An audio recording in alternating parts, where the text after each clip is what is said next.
O meu nome é professor Sidney Pinheiro Duarte Santana. Eu sou engenheiro elétrico, matemático e físico. Estou produzindo vídeos sobre geração de energia elétrica por materiais caseiros que existem no nosso dia a dia. Tanto de corrente contínua quanto de corrente alternada. Com a tensão e corrente contínua, com a tensão e corrente alternada. Hoje, o nosso vídeo é sobre a tensão e corrente alternada. Inicialmente, eu preciso explicar para vocês sobre o ímã, tá? Vou explicar sobre o ímã, depois as leis que nos levam a ter condição de gerar tensão e corrente alternada, e depois farei o experimento mostrando a produção na prática de tensão e corrente alternada. Mas primeiramente eu tenho que explicar sobre o ímã, falar sobre o ímã. Eu tenho aqui 3 ímãs de neodímio, tá? Ímãs de neodímio tem um polo norte, polo sul. Qual é o polo norte, qual é o polo sul? Isso não importa pra gente, nem estou me preocupando com isso. Um é o polo norte, o outro é o polo sul, tá? Ímãs de neodímio. O norte atrai o sul e norte repele norte, sul repele sul. Eu tenho aqui esses 3 ímãs juntos, tá? E em volta de qualquer ímã, não só desses ímãs de neodímio, como de qualquer ímã, existe linhas de força de campo magnético, tá certo? Essas linhas de força de campo magnético estão ao redor de qualquer ímã. Nós não estamos vendo, nós não a vemos, tá? São invisíveis, mas elas existem, tá? E por isso é muito importante que ao longo deste vídeo, se você estiver acompanhando, você continue sempre imaginando a existência delas. Onde elas estão? Ao redor. Aqui, ó. Elas saem, por exemplo, isso aqui foi o norte. Elas saem do norte e entram no sul. Tudo ao redor do ímã. Tudo ao redor do ímã. Saindo do norte e entrando no sul. Perto, longe, de várias formas. Quanto mais perto, mais forte. Quanto mais longe, mais fraca. Imaginar isso, eu sei que é difícil, por isso eu fiz um desenho. Tá? Fiz um desenho para que vocês possam entender melhor, mas depois eu vou recolher o desenho. E depois, tudo que eu explicar, eu peço a vocês que estão acompanhando o vídeo, que imaginem como se estivessem vendo no desenho. Tá? Por isso eu vou colocar aqui o ímã sobre a mesa, tá certo? E vou trazer agora o desenho. O desenho aqui, ó, isso representa o ímã, aqui, isso é o ímã, tá? O ímã é ele aqui, o ímã. Fiz um desenho ampliado, tá certo? Norte, sul, norte, sul, norte, sul.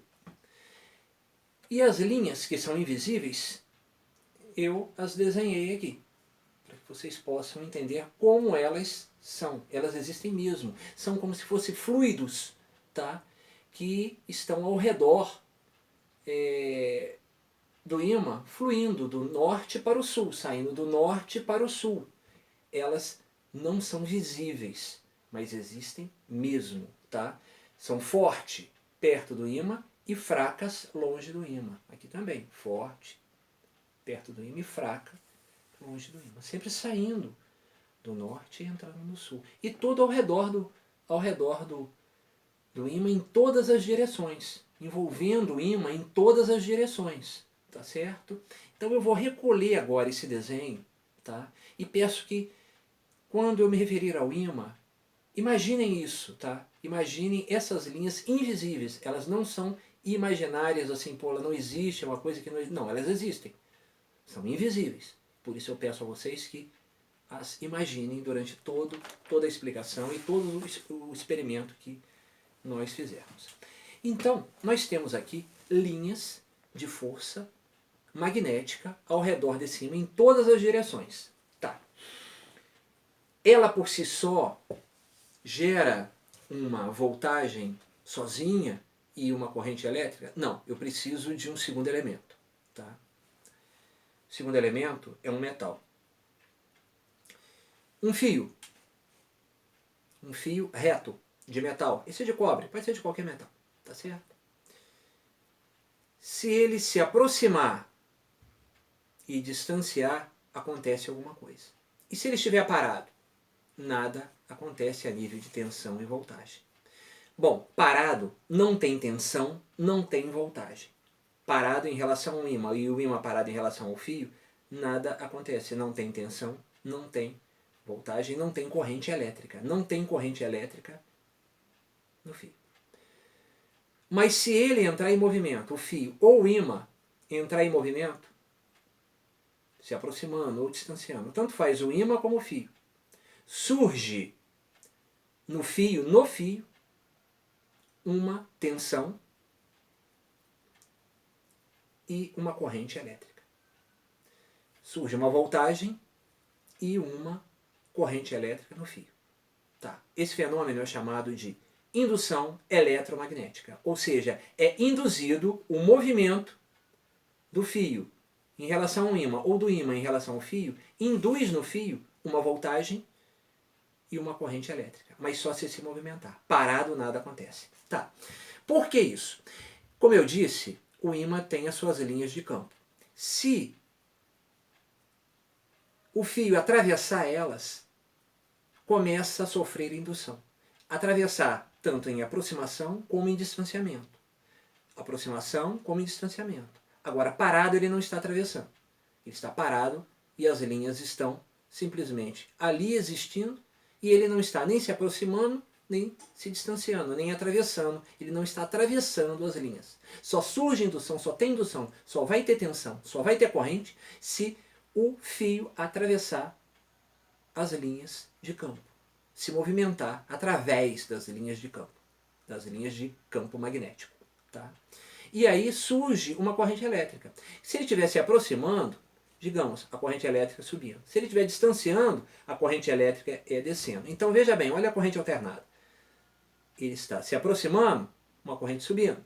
Se ele estiver distanciando, uma corrente descendo. Então, sobe corrente, desce corrente. Sobe corrente, desce corrente. Ou seja, sobe, desce. A tensão varia e a corrente também varia.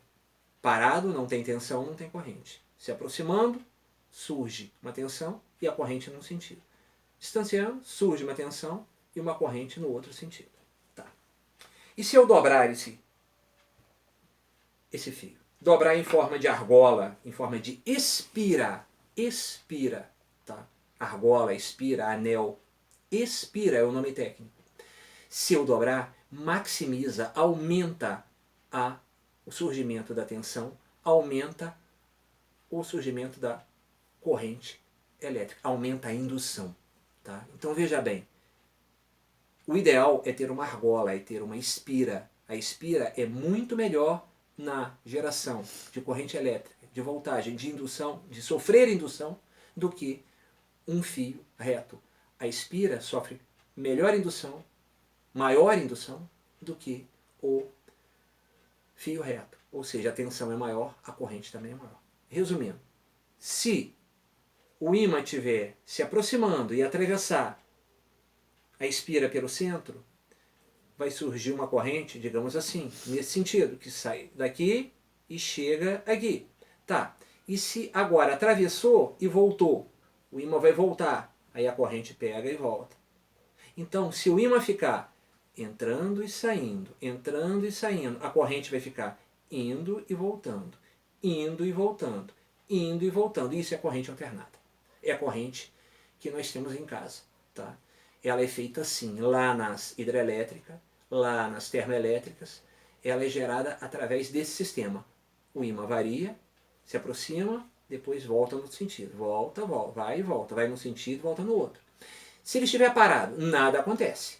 Porque a argola, a espira, não está atravessando as linhas magnéticas. Ela está parada em relação à linha magnética, não tem indução. Só tem indução se tiver movimento. Também, de repente, o ímã pode estar parado. E a espira é que vai e volta. Mesma coisa. Mesma coisa. Pode ser o ímã indo e voltando, ou a espira indo e voltando. O importante é a espira estar evoluindo, está atravessando as linhas de campo magnético, as linhas de força de campo magnético. Aí surge nela uma voltagem e uma corrente elétrica, num sentido, se estiver indo. Se estiver voltando, no outro sentido. Então, uma espira, maior voltagem do que uma reta. E se tivesse duas espiras, muito mais voltagem. A espira tem o poder de potencializar o surgimento da tensão e da corrente elétrica. Aumenta várias espiras, aumenta muito mais ainda. E o ímã passando no meio delas, indo e voltando, indo e voltando. Qual seria o ideal para a gente fazer um experimento agora aqui? 600 espiras. Eu vou fazer um experimento com 600 espiras, 600 voltas. 500, 600, 700, 800. E o ímã passando no meio dela. Mas o ímã tem que passar corpo inteiro e voltar. Corpo inteiro e voltar. Aí vai surgir uma corrente que vai, que volta, que vai e que volta, que é uma corrente alternada. Nós podemos até fazer, acionar, ligar um equipamentozinho nela agora. Então, sendo assim, eu vou fazer 600 espiras. Como? Eu vou pegar uma